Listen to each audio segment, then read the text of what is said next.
por um lado, ter um neto te dá a sensação de permanência. Pô, tô aqui. Por outro, também dá a sensação de finitude, de envelhecimento e de finitude. Eu já não tenho mais mães, então eu sou a próxima geração da fila, né? Que relação você tem com seus avós? E você já pensou sobre o que significa virar uma avó ou um avô? Essa que você ouviu aí é a jornalista Flávia Oliveira. Aos 51 anos, ela foi avó pela primeira vez. E é com ela o papo dessa edição. Eu sou Isabelle Moreira Lima e você está ouvindo o podcast da semana.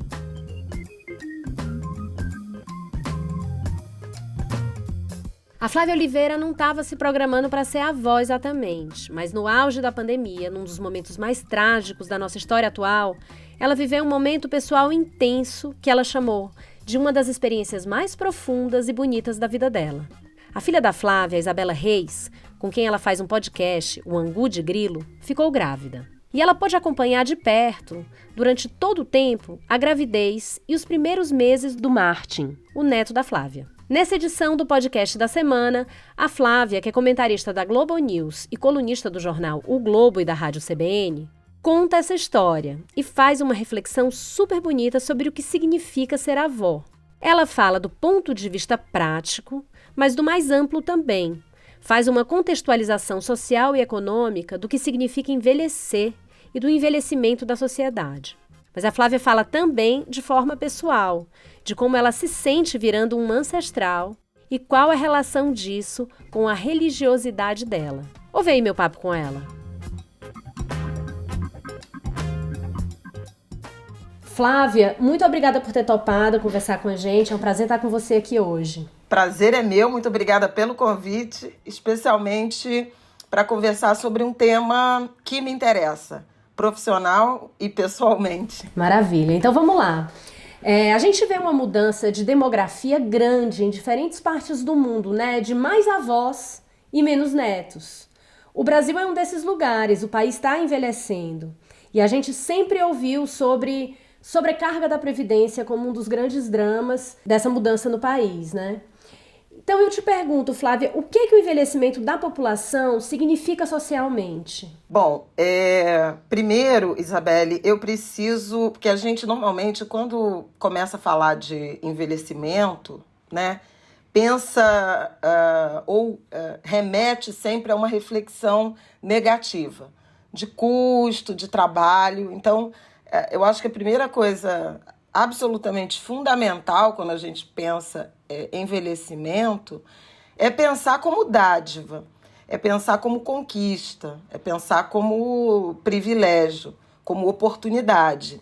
Agora, para que esse sentido ele se realize, obviamente que famílias, comunidades, estados, ou estado, aquele com E maiúsculo, precisam estar minimamente preparados, né? É preciso ter algum tipo de estrutura para pensar uma sociedade, para pensar núcleos familiares, para pensar cidades capazes de comportar e dar qualidade de vida, de bem-estar, de bem-viver para a população idosa, né? Para essa população que envelhece.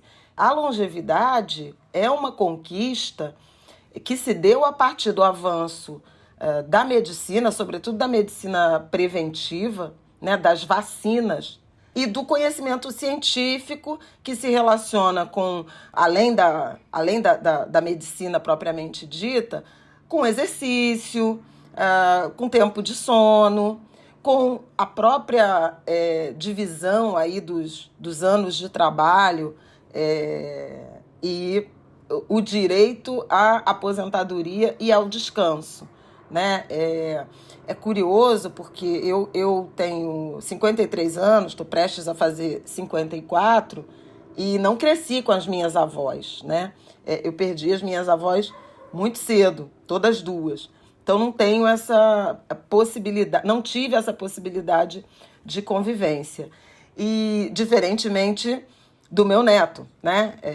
Eu tenho um neto já de 2 anos e meio e vejo muito, hoje em dia, a convivência, né, de mães e filhos e filhas e de avós e avós e netos e netas durante muito tempo. Esse é um privilégio, né, da intergeracionalidade, de você ter gerações em idades extremas convivendo, criando vínculos, ensinando e aprendendo, né, essa troca.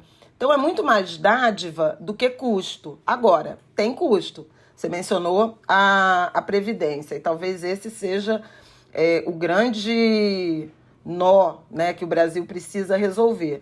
Houve uma reforma da Previdência, justamente em razão desse aumento de longevidade, que fazia pessoas aposentadas, em alguma medida, passarem mais tempo recebendo da Previdência do que do que elas contribuíram em razão desse aumento de esperança de vida. Mas veja, é também um fenômeno muito desigual, porque as pessoas que fazem muito mais trabalho pesado, têm baixa escolaridade, eventualmente baixa renda, ou consequentemente baixa renda, vivem menos. Ou não se aposentam, ou acabam dependentes dos benefícios de assistência social.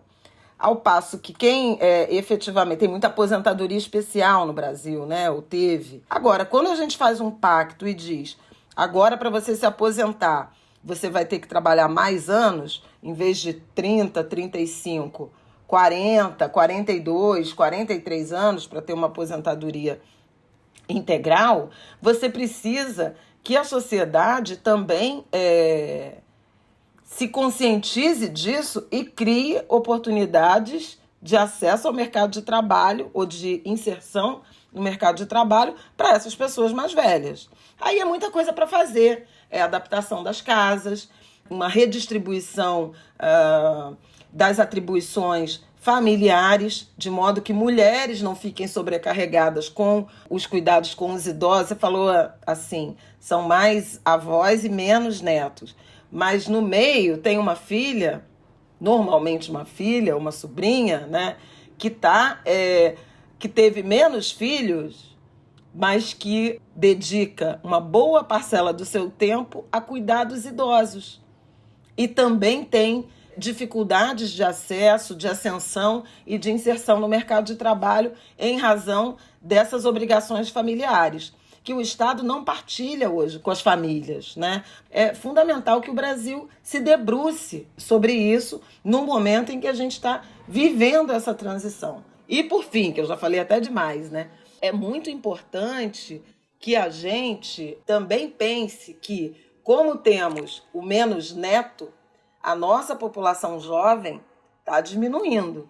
Então, é fundamental para que o país seja competitivo e produtivo que adultos e idosos sejam qualificados para um mercado de trabalho que vai ter menos jovens.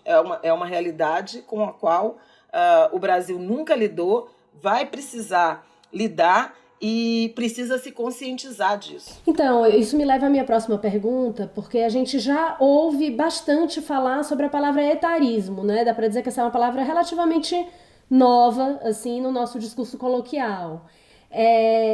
Você acha que o Brasil está preparado para essa mudança? O brasileiro já entendeu o papel dos avós, né? Esse preconceito do mercado de trabalho é muito cruel com o envelhecimento mesmo. Acha que se a gente for uma sociedade de mais avós, isso tende a mudar? Olha, isso precisa mudar por tudo que eu te narrei anteriormente, quer dizer, até pela redução objetiva mesmo, né?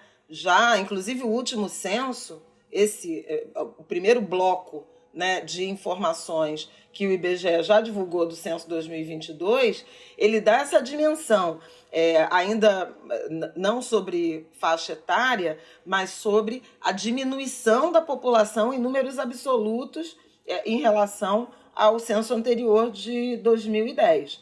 Então, significa o seguinte, que a gente já não está gerando e pondo no mundo crianças, né, que vão dar conta do trabalho produtivo daqui a 20 anos. O que isso significa? Se você não tem crianças hoje nascendo em número suficiente para assumir o mercado de trabalho do futuro, você tem que incorporar, qualificar e preparar quem está aqui hoje, né?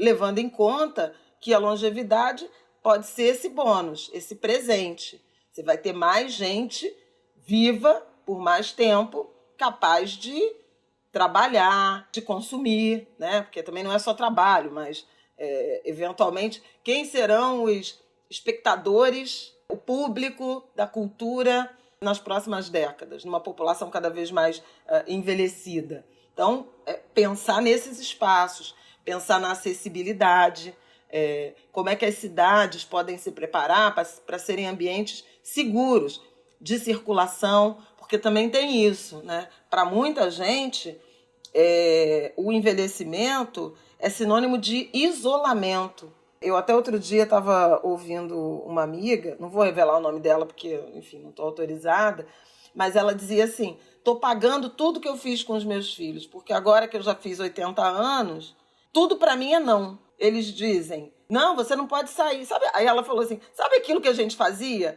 Leva o casaco, não vai sair hoje não, tá perigoso. Os meus filhos estão se vingando de mim, repetindo tudo isso que eu dizia para eles na infância e na juventude. Claro que para esses filhos isso é uma manifestação de cuidado, assim como era para aquela mãe. Mas veja, não pode sair, não pode andar sozinha, não pode sair se chover. Você vai isolando, né, essas pessoas. Então, é necessário, sim, uma conscientização das famílias, das comunidades e do Estado brasileiro. Eu não acho que o Brasil está minimamente preparado, embora nós já tenhamos algumas cidades, grandes cidades, que já experimentam esse fenômeno que em breve vai tomar o Brasil inteiro. Rio de Janeiro é um exemplo, Porto Alegre é um exemplo, né? São cidades capitais com uma população idosa já bem acima da média nacional e comparável à de alguns países europeus. Não foi por acaso, por exemplo, que na pandemia o Rio de Janeiro, estado e cidade, foram 2 territórios com um índice de letalidade pela Covid de idosos parecido, assemelhado com vários, por exemplo, que aconteceu com a Itália.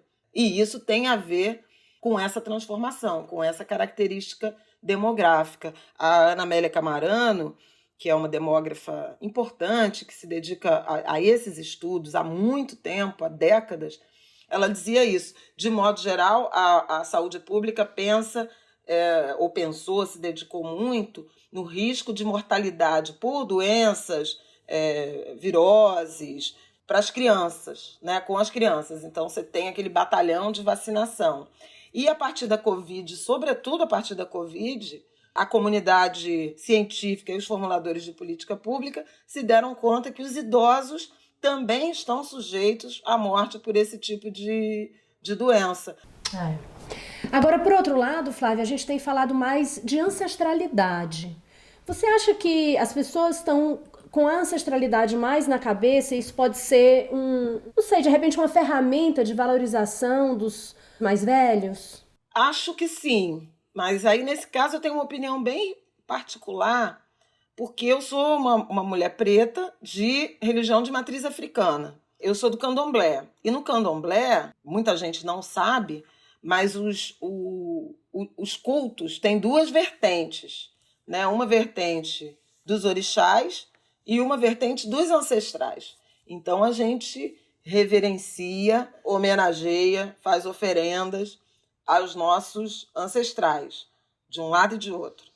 E para o candomblé, aí já estou trazendo um pouco de filosofia de vida e religiosidade, a longevidade é uma bênção. O que a gente quer, essencialmente, é buscar o axé e viver muito.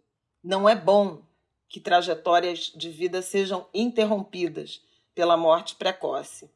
Isso significa valorizar muito os mais velhos.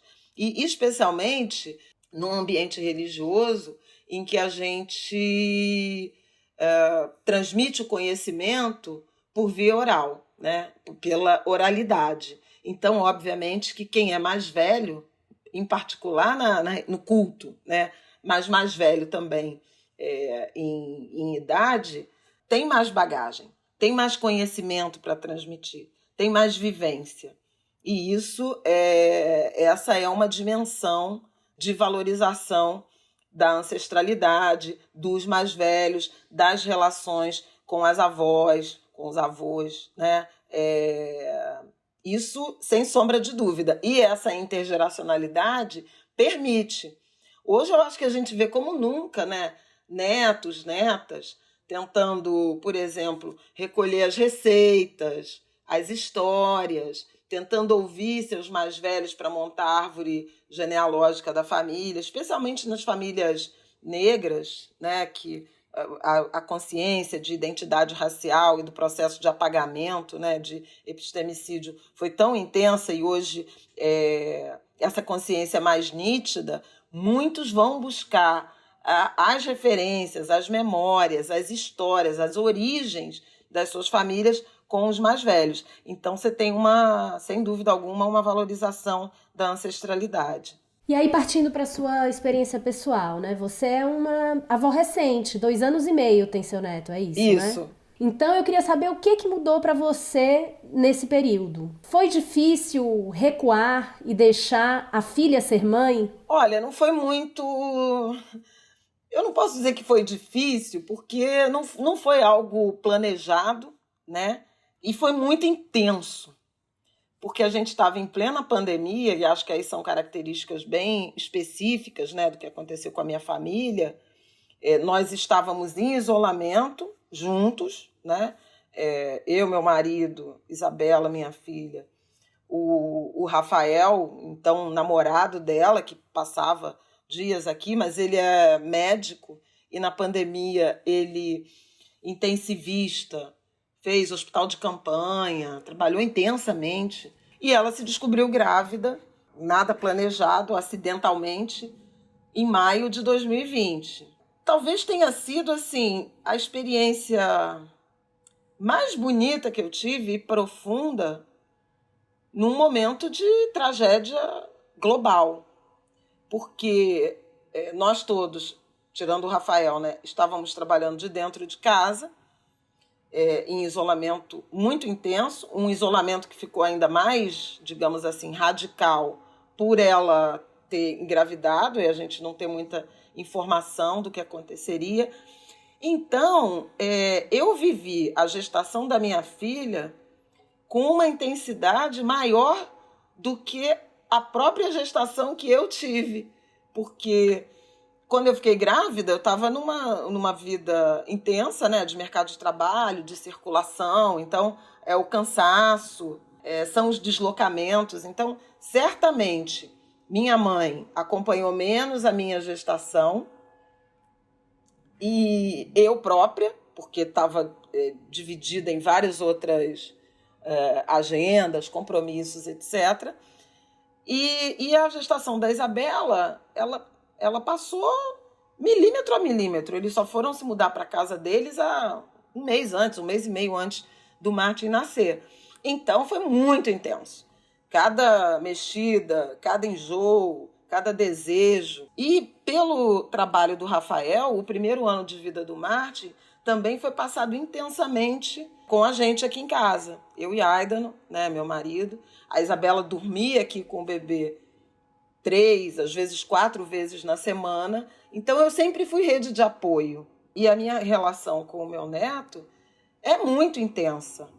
Intensa de afeto, de diversão e de cuidado. A gente encontra e encaixa tempo para dar conta dessa demanda, que é muito prazerosa pelo afeto e tal, mas que dá um trabalho monstro.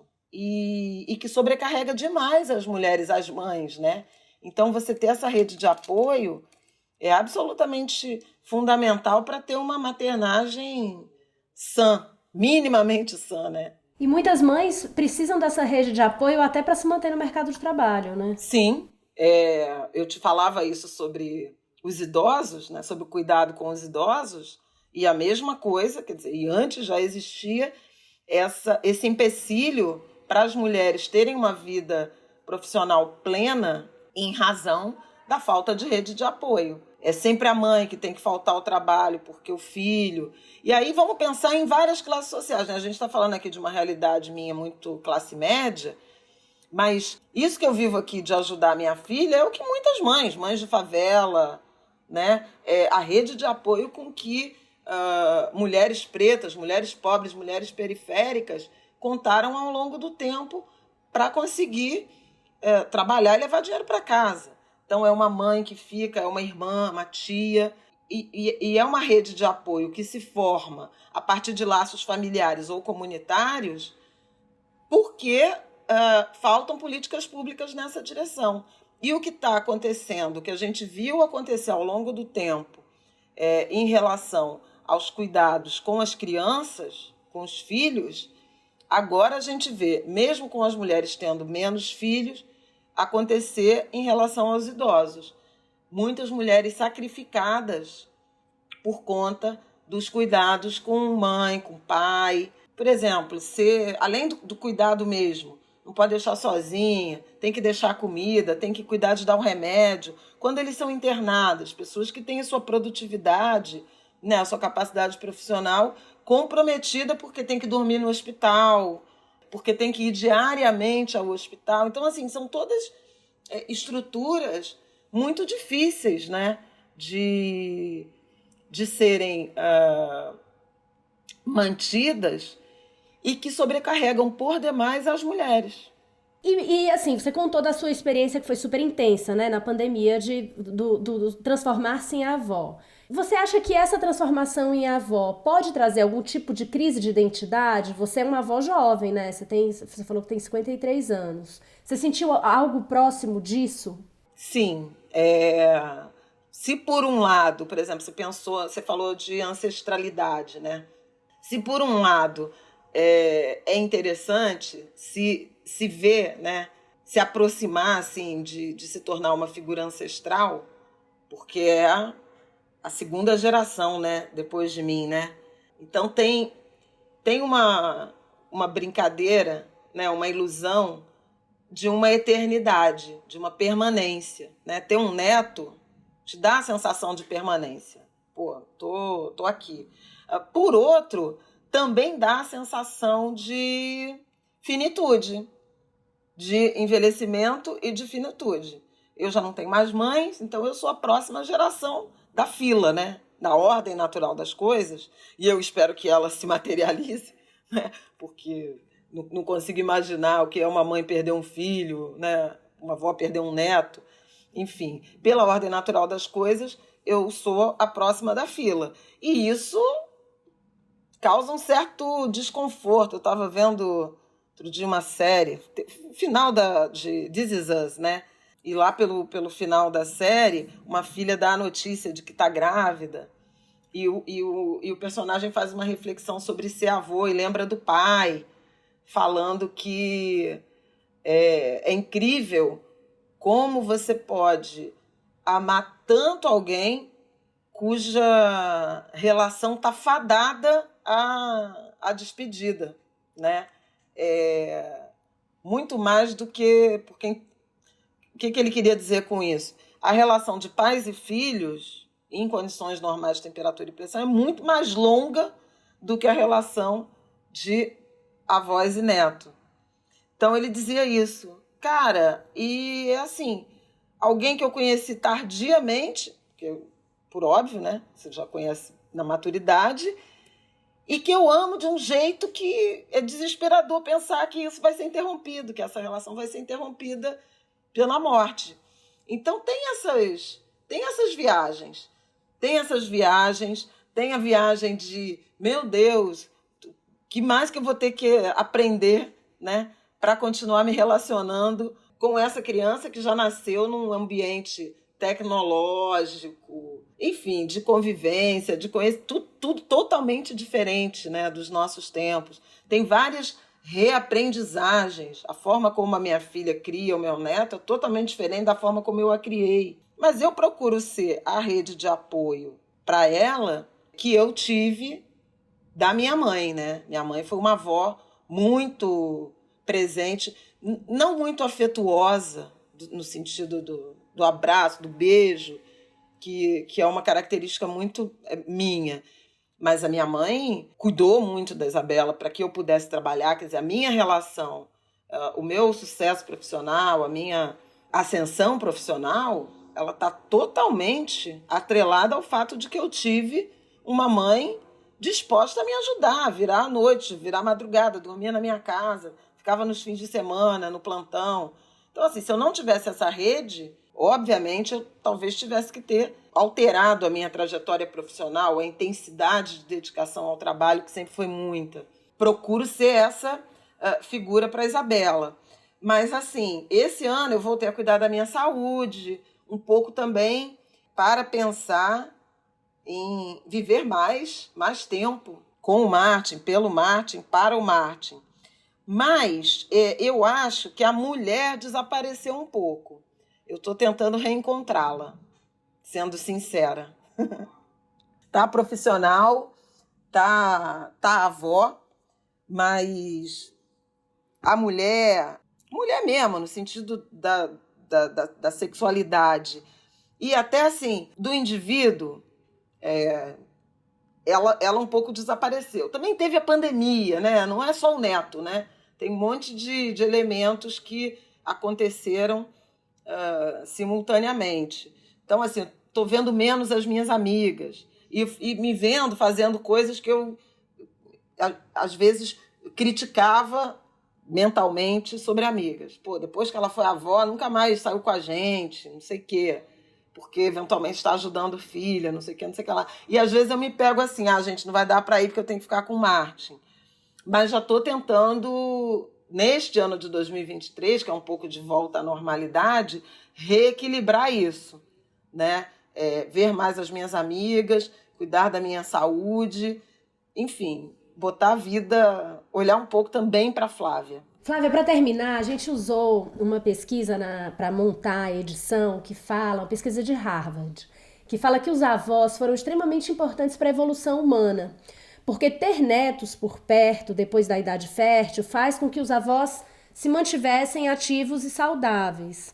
Essa mesma pesquisa dizia também que avós e netos têm conexões de sentimentos muito próximas, que os avós conseguem entender até melhor que pais a alegria dos netos e também a tristeza deles. E aí, pensando na sua experiência, eu queria saber o que você acha dessas conclusões. Bom, a minha resposta anterior eu acho que já te dá a medida de que eu super concordo, né? Com essa leitura de que a gente fica mais vivo, né? Tem mais disposição para a vida, especialmente se você tem alguma atribuição ou alguma participação na criação e no cuidado. Porque, obviamente, você tem mais uma pessoinha precisando de você, dependendo de você em alguma medida. E isso, obviamente, especialmente para idosos, avós, fora do mercado de trabalho, já fora do mercado, inativos, né? Fora da produção econômica, é uma motivação, é uma razão de viver, sem dúvida alguma. Especialmente para gerações em que o trabalho era quase a vida, né? Sem o seu trabalho, o homem não tem honra, e sem a sua honra se morre e se mata. Então, assim, em gerações que foram criadas para encarar o trabalho como honra, fundamento da honra, não ter trabalho e não ter neto, não ter atividade, praticamente estar fadado à morte. Então, concordo sim que ter netos pode te acender ou reacender um entusiasmo pela vida. E aí eu não estou falando só de neto biológico, né? Porque assim, você podia pensar em política pública de pessoas idosas em escolas, em creches, né? Em atividades extras, para produzir, mesmo sem parentesco, para produzir essa interação, né, entre as gerações e esse senso de utilidade, de relevância. Então, é extraparentesco, né? Mas, obviamente, que com parentesco isso pode significar muito. E sobre o que você falou dessa relação de compreensão, eu acho que ela é explicada porque os idosos já viram muito, né? Eu já vi minha filha crescer, então você tem, de fato, uma compreensão maior, uma capacidade de percepção que tem a ver com a experiência. Agora, eu já falei da minha religião, não é proselitismo, mas, assim, em muitas situações de religião de matriz africana, a herança espiritual, digamos assim, ela passa de avó para neto, avô para neto, avó para neta. Orixás que são herdados não vão para a geração seguinte, vão para a segunda. Então tem uma conexão de ancestralidade, de laços ancestrais dessas gerações que se alternam.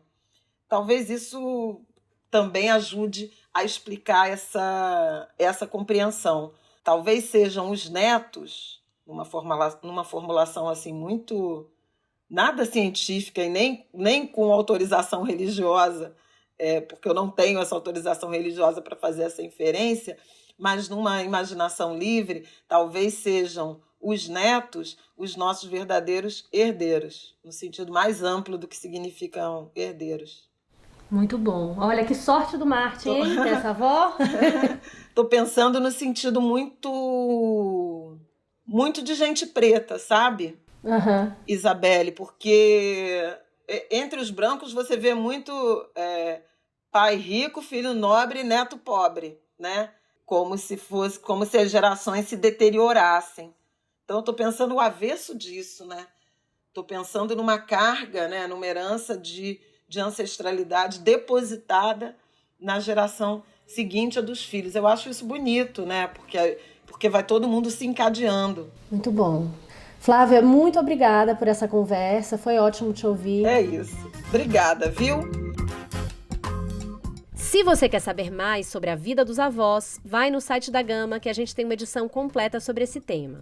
Para começar, tem uma entrevista com a Ruth Rocha, que aos 92 anos escreveu mais de 250 livros infantis, além de ser avó de 2. O que ela fala é que aos netos ela sempre ensinou com carinho e com muita pouca chateação. Tem também uma reportagem que fala sobre a relação entre avós e netos nos dias de hoje, num cenário de muita tecnologia e pós-pandêmico. Tem uma série de depoimentos sobre o que a gente aprende com os nossos antepassados.